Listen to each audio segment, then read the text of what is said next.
Բոլորը շատ լավ գիտեք կարևորությունը այս ոլորտի, իրականում ֆրոնտային գծի վրա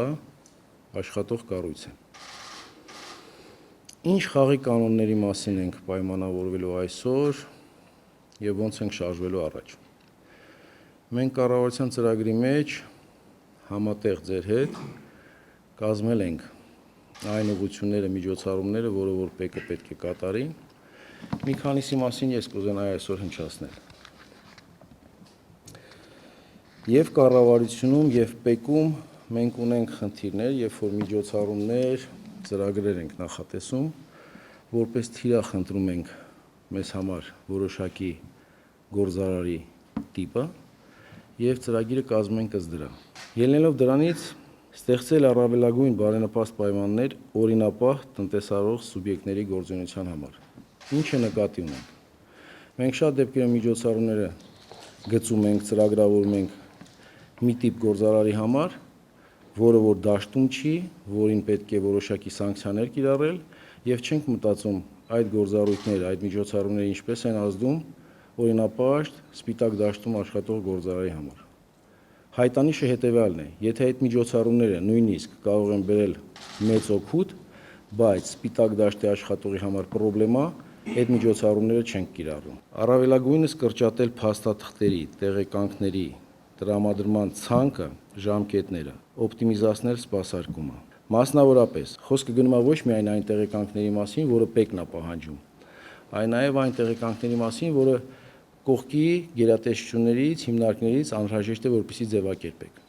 Դուք շատ լավ տիրապետում եք իրավիճակը եւ գիտեք, որտեղ դեպքերում է թուղթը ավելորդ։ Օրինակ, սննդի տեսչություն, դեղորայքի ներկրման ոլորտում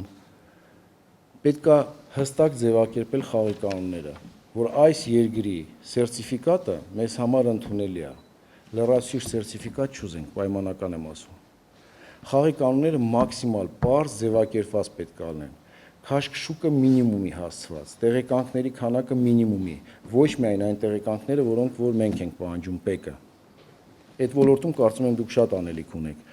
Նաև պետք է մաքսիմալ ձևակերպել եւ հանրությանը հայտնի լինի, կարծում եմ այդ դաշտը կատարվում է այդ աշխատանքները, բայց համենայն դեպս վերանայել ժամկետները սպասարկման։ Ինչքան ժամկետում որ գործառույթը մենք ապահովելու ենք գործարարի, չգիտեմ, իրավաբանական անձի, ֆիզիկական անձի։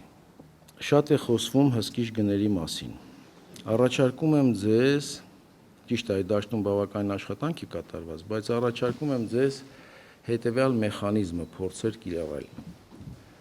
Սահմանել հստակ այն երկրները, որոնց նկատմամբ մենք արժանահավատություն ունենք, եւ ընդունել ինվոյսի գինը, եթե իրենք ներկայացնում են արտահանման փաստաթուղթ այդ երկրի։ Խոսքը գնում է այն երկրների մասին, որտեղ որ ավելացված արժեքի հարկի վերադարձ կա։ Մի հատ նայեք այդ դաշտը, եթե մենք դրանով կանոնակարգում ենք եւ քաշքշուկը վերանում է, հսկիչ գների կիրառման դաշտը փոքրանում է, բիզնեսը հասկանում է խաղի կանոնները, կարծում եմ, որ ստեղ կունենանք արդյունք։